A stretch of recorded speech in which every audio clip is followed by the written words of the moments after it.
What's up, guys? It's Brad Gale again, coming at you live with another video. Today's topic, actually before we get into today's topic, hopefully you had a great weekend. It is Monday here. Thank God it's Monday. It's a great attitude to have instead of thank God it's Friday.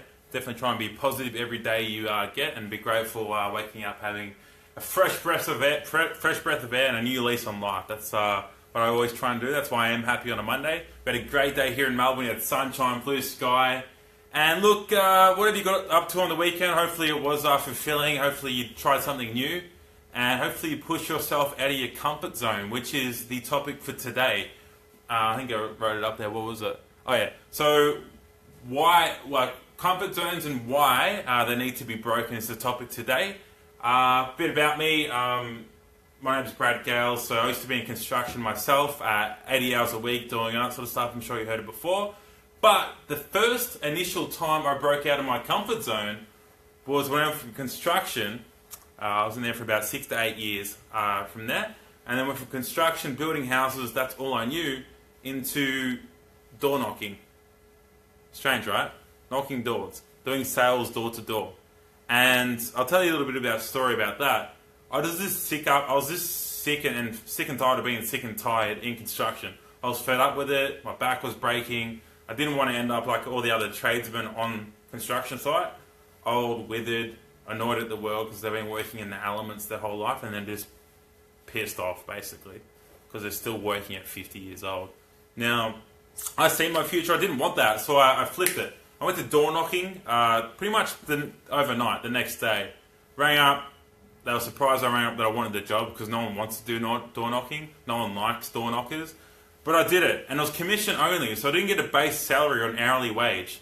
So I was commission only, and I did it 5 weeks in a row for no sale. I didn't get any money for 5 weeks, and I was door knocking in the middle of winter in Melbourne.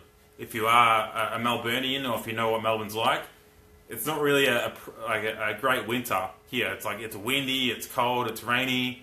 Not as bad as Tasmania down the south, but it is pretty bad, and it flips like that. So when you're out in the middle of the street knocking all these doors, it could be blue sky and sunshine, but over like in half an hour, bang, it could be just like storming and raining or hailing even. So that was definitely a massive step out of my comfort zone, and I'll get back into. I'll tell you why I did that in just a minute. But look, getting straight into it, why comfort zones need to be broken. Look, growth. If you want growth, if you want to be somewhere in life, if you want to excel and be something better than you were yesterday, or just get 1% better each day you wake up, you need to understand you need to grow, and in order to grow, growth only occurs at the state of discomfort. You need to understand that. When you're uncomfortable, that's the only time you're going to grow and get better at something. You're never going to grow if you're stuck in your comfort zone, sitting on the couch, playing it safe, doing the same thing over and over again. You're not going to grow and become better every time you do that. So you need to get uncomfortable. Now, life happens, this is a quote, life happens at the edge of your comfort zone.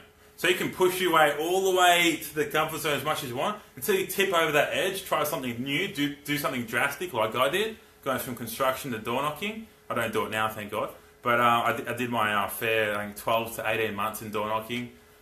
End up being not only a team leader, but a state manager. After those first 5 weeks of no pay, knocking in the rain, next week broke the company record, and 2 weeks after that I was a state manager.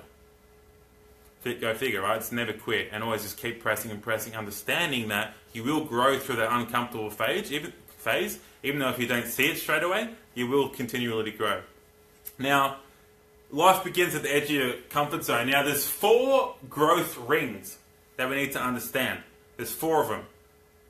The most extreme, very unpredictable growth ring is chaos, which typically happens at a natural disaster, a tsunami, an earthquake. Something drastically happens, and then everyone gets uncomfortable. The house gets pushed over, there's floods, there's not enough food or supplies. People need to start moving and doing things they wouldn't typically do in order to survive. Now, thankfully in Australia, we're really blessed that it doesn't happen that much, only up sort of the north near Queensland.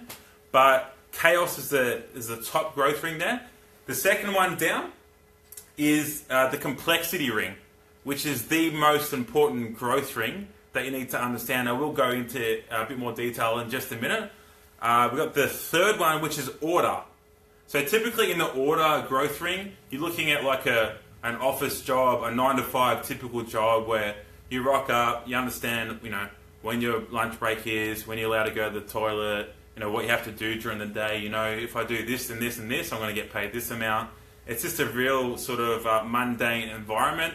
There's not really much creativity or complexity there at all, or even room to challenge yourself. So if you are one of those people, I definitely encourage you to maybe ask for maybe new roles in the office, maybe try and take your skill set to a new level so you can get like an even more important role, responsible role. Then hopefully your paycheck will go up if you stick with your current income at the moment. So that's sort of the order growth ring.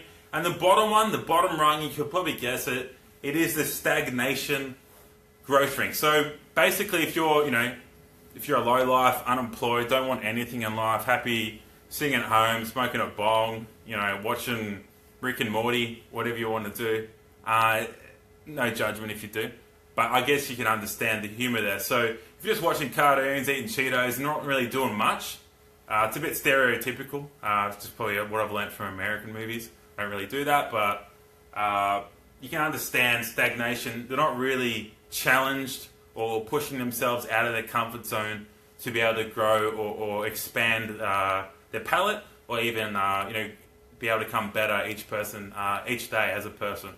But that's the four. We've got chaos, complexity ring, which I'm about to go into right now, order, growth ring, and then stagnation. So just touching on stagnation again, like it's very, very, very predictable, low risk, low life, not going to get anywhere. Even with order, the order growth ring, it is very predictable, low risk, and also low performance. You don't really have to perform, you sell your time for money. Now, the complexity growth ring, that typically happens. This is the one you want to get into. This typically happens, you can still have a job if you want to do this as well. It typically happens for entrepreneurs, people that are self-employed, people that are running their own business. That is typically for people that are in the complexity growth ring, because the income isn't predictable. There's like medium risk and medium to high performance. So you don't know when you're going to get your next paycheck, which is what I was doing in door knocking. I took a risk. I was in an uncomfortable state, and it was very complex. So I had to learn something brand new almost overnight and implement it and take action straight away to get a certain result, so I can still keep paying my bills and generating income, so I can still live and survive. So complexity growth ring, there's three main triggers in that. The first one is, number one, is forced upon you. So a trigger is forced upon you. So if you're fired in your job, you've got no choice but to go, wow, I need to look for another job, I need to get a side hustle, I need to do something else. And just touching on that, if you are just having one stream of income, if you just have a job and that's it, I'm sorry, but in 2017, that's very, very silly, very, very stupid. You need to start looking for 2, 3, 4, 5 sources of income. It's called a spare tire.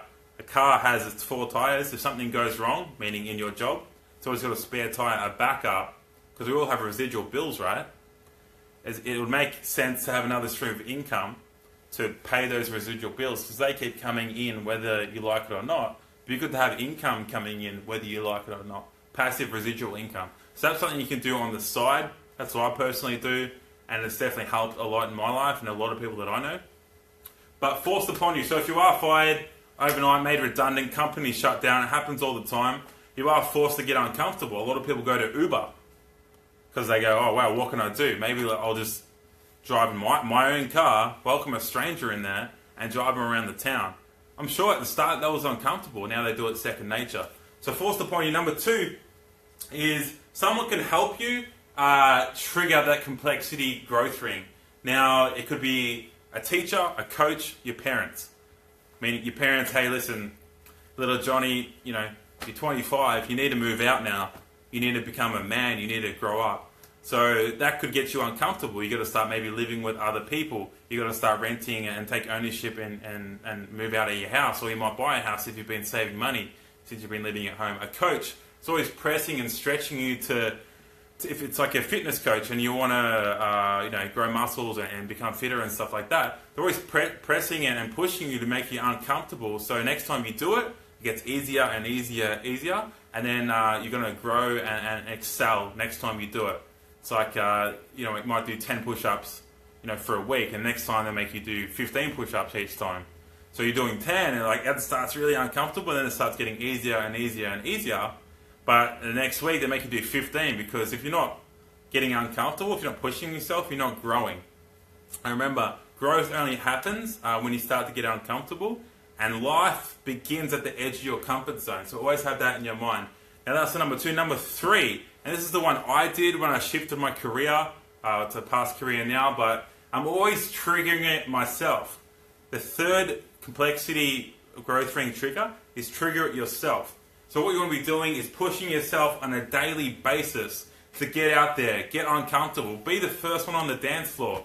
Go and ask a girl out, go and ask a guy out, try something new. Every single weekend you should be going to a new restaurant, trying some different food, trying a different activity, getting out there, meeting new people, meet different types of people. Should always be stretching and pushing yourself to get out of your comfort zone. Because if you're not growing, you're dying. If you're you don't want to be in the stagnation growth ring. Even the order one for too long. You want to stay in that complexity growth ring. Because then from there, you're going to be in a fulfilled life. You're going to leave no stone unturned, and you know that you're not going to have any regrets. Highly unlikely you're going to have any regrets if you're always pushing yourself and going, you're not going to be saying, I wish I should have tried that. I wish I was brave enough to try any of that. It should be printed in your brain to wake up every morning. Okay, I know I can do this, this, and this, but what can I do to get those butterflies in my stomach? What can I do to take my game to the next level? How can I better myself? How can I stretch myself? All these sort of things. So that is the third trigger. Is there anything else I left on that list? No. Just another, example of me getting out of my comfort zone is only wearing my new denim jacket. Check that one out. I love that one. Look like a bit of grease lightning, hey? Anyway, I'm sure people are laughing at that. But public speaking, that's a number one thing for me. When I was at school or high school, before I got asked to leave and fell into construction, they always had oral presentations, so don't get your head out of the gutter. So you stand at the front of the room and you talk to the class and you go, hey, listen, I'm talking about a topic, and the teacher grades you and you get all embarrassed and red-eyed. I always took an F, a fail for that. I was so scared to talk at the front of the room. My eyes would well up. I don't know why. I get so nervous and red that people were just staring at me. Half of them weren't even paying attention because it's high school, right? But when I was at the front of the room, I was like, wow, far out, I was going to take an F, stuff this. But now I've stretched myself. I talk in front of people now, at the front of a room, sometimes a stage, and also doing these live Facebook posts. That's always for me getting out of my comfort zone. When I started these, I was super nervous, really, really nervous. Now, it's just like brushing my teeth. I just do it automatically. I'm not nervous at all. I love giving back and love adding value. I love always pushing people to become better. And as I always close with, and I'll just finish this up and I'll leave this with you. Always ask yourself the question, am I at my absolute best right now? And what can I do to get uncomfortable so I can grow to the next level? Am I at my absolute best right now? And what can I do right now to get uncomfortable so I can take my skill set or game to the next level? How can I get butterflies? Because whatever gives you butterflies, you should go do it. Because if you don't actually take on those butterflies, they'll actually turn into regret later on. You'll get to 60, 70, 80 years old. And I've talked to a lot of old people from my other career I used to have as well. And I used to hear all their war stories and, back in the day, if I was 20, 21 again, I would have loved to do this or would love to do that. You don't want to live a life like that. Stay in the complexity growth ring. Always push yourself. And always be, sorry, someone just texted me, just lost my train of thought.